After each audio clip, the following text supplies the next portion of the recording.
টাকা পর, যত পারিস মানুষ ভাব। তবে এই ধরাটা ধরবো কিভাবে?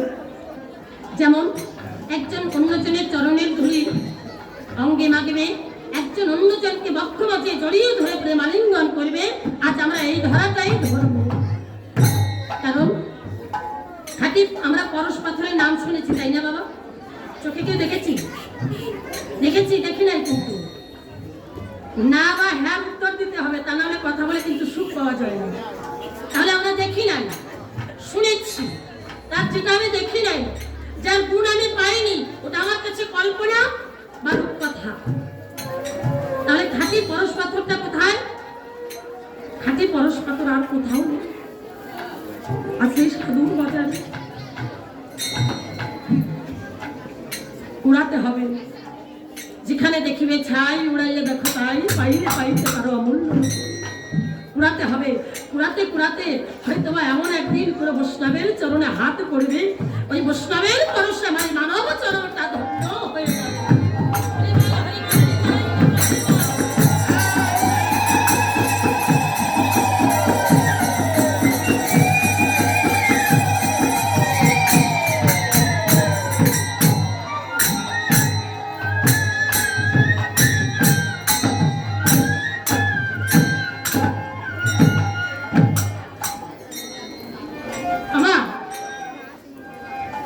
নিচু হলে কিছু মিলবে, নিচু না হলে কিছু মিলবে না। আমার গৌর সুন্দর, রাধা কৃষ্ণের মিলিত তনু হচ্ছে আমার গৌর সুন্দর। সে তো ব্রাহ্মণ কুলে এসেছিল, তাই না বাবা? আমার গৌর হরি কি কোনো জাতি ভেদে করেছে? ব্রাহ্মণ, চন্ডাল, কুলীন, কামা সবাইকে অকাতরে প্রেম দান করেছে।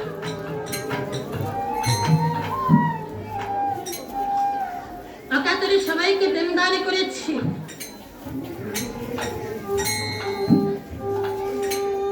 তাহলে আমার গৌর সুন্দরকে যদি আমরা মানি, তার আদর্শকে মানতে হবে, হিংসা বিদ্বেষটাকে ত্যাগ করতে হবে।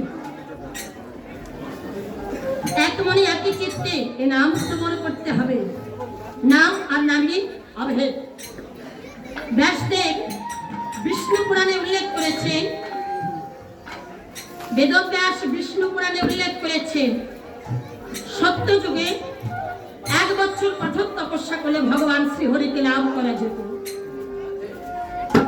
ত্রেতায় 1 মাস কঠোর তপস্যা করলে ভগবান শ্রীহরিকে লাভ করা যেত।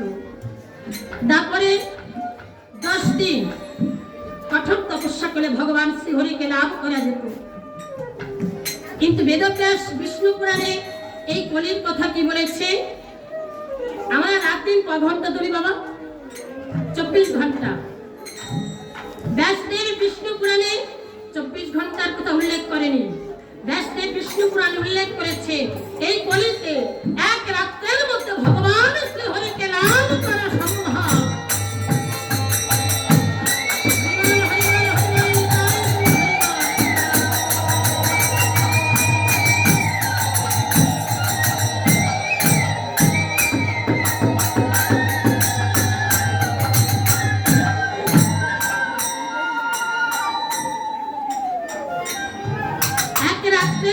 ভগবান শ্রীহরিকে লাভ করা সম্ভব এই কলিতে।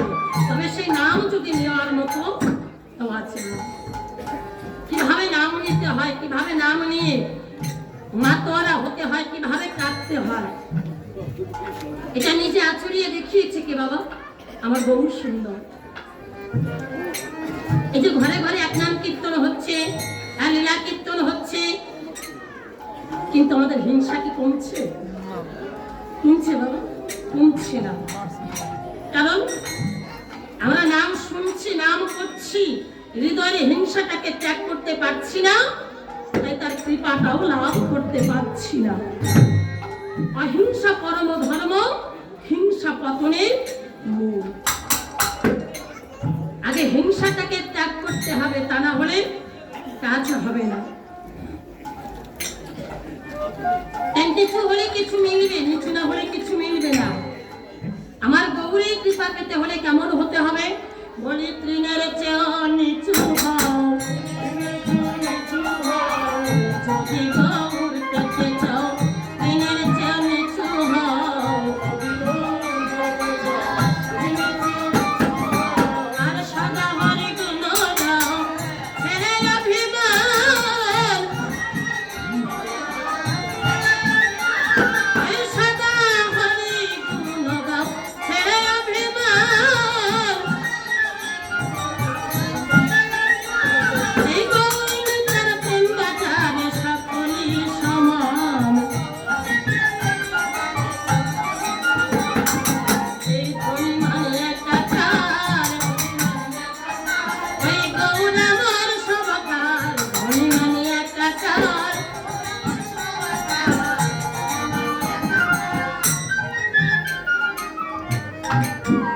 যদি গৌরীর কৃপা পেতে হয় কেমন হতে হবে মা?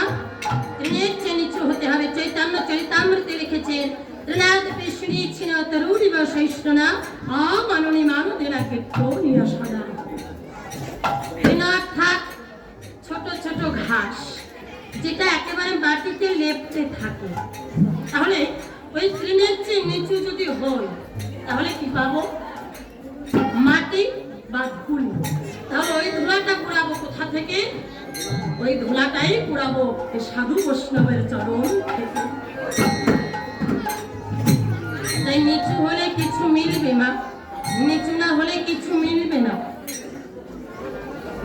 আপনার যত বড় শত্রু হোক, তাকে যদি আপনি পায়ে হাত দিয়ে প্রণাম করেন, সে যদি মুখ ফিরিয়ে রাখে, আপনাকে কোনো আশীর্বাদ না করে, আমার গোবিন্দের তরফ থেকে আপনার প্রতি আশীর্বাদ বর্ষিত হবে।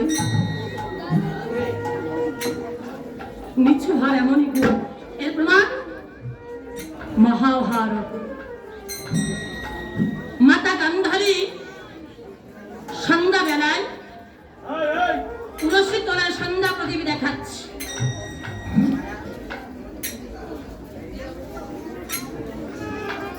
তুলসী মঞ্চে সন্ধ্যা প্রদীপ দেখাচ্ছে। ঠিক এমতো সময় ধর্মরাজ যুধিষ্ঠির আবার পিছন থেকে ডাক দিয়েছে, বড় মা, বড় মা। মাতা গান্ধারী কিন্তু ডাক শুনেছে, শুনেও না শোনার ভান করেছে। আপনি আমাকে ডাকলেন, আমি শুনেছি। আপনার ডাক যদি আমার শোনার ইচ্ছে না থাকে, আপনাকে কিভাবে আমি এড়িয়ে যাব? ওই বুদ্ধিটা আমাকে বার করতে হবে। তা মাতা গান্ধারী শুনেছি, শুনেও না শোনার ভান করে তুলসী মঞ্চে সন্ধ্যা প্রদীপটা দেখিয়ে মাতা গান্ধারী যখন চলে যায়, ধর্মরাজ যুধিষ্ঠির বিনয় করে আবার ডাক দিয়ে বলেছে, বড় মা, বড় মা, একটু দাঁড়াও না বড় মা, একটু দাঁড়াও। যখন বিনয় করে বলছে, মাতা গান্ধারী আর পথ চলতে পারছে। অন্যদিকে ভিড়ে দেখে বলছে, কে রে, কে আমাকে বড় মা বলে ডাকছে? ধর্মরাজ যুধিষ্ঠির ডেকে বলছে, বড় মা, আমি তোমার হতভাগা যুধিষ্ঠির।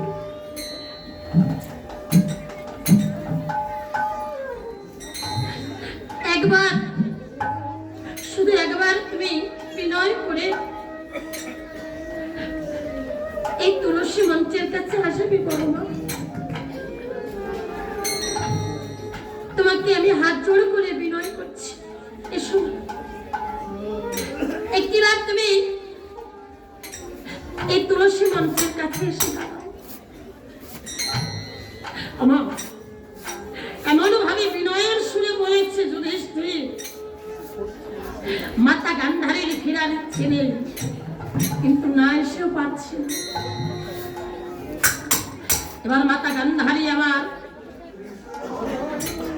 তুলসী মঞ্চের পাশে দাঁড়িয়ে রেখে বলছে, কিরে যুধিষ্ঠির, বলে তোর ব্যাপারটা কি শুনি। এই সন্ধ্যাবেলায় সকাল হতে না হতে কুরুক্ষেত্রের মাঠে যুদ্ধ শুরু হয়ে যাবে। তুই আমার শত্রু আর আমি তোর শত্রু। সন্ধ্যাবেলায় কেন এসেছিস? ও বুঝেছি। কেন রে? সিংহাসন চাইতে, এই রাজত্ব চাইতে? যুধিষ্ঠির দেখে বলে, না বলে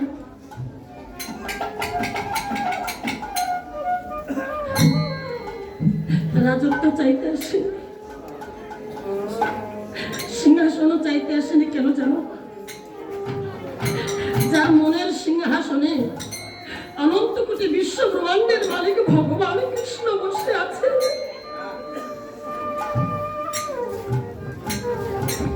তুমি বলতে পারো সে ওই সিংহাসন দিয়ে কি করবে? বড় মা, এই যুদ্ধটা হোক কখনো আমি চাইনি।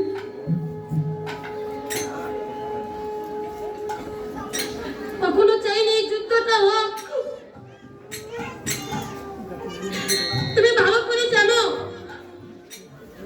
সারাটা জীবন সেই ছেলেবেলা থেকে কত সংঘর্ষ করে এই পর্যন্ত এসেছে। জীবনে কত কষ্ট, কত দুঃখ পেয়েছি।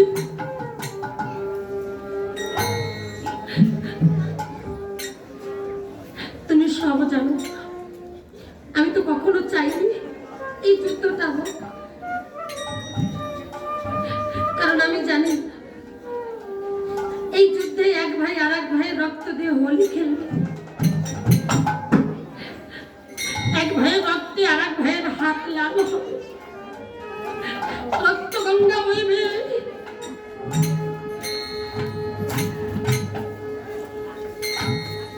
কত সন্তান পিতৃহারা হবে, কত মা তার বুকের মানিককে হারাবে। আমরা তো কখনোই চাইনি যুদ্ধটা হোক। আমার কৃষ্ণ এসেছিল আমাদের 5টি ভাইয়ের জন্য মাত্র 5টা গ্রাম চাইতে।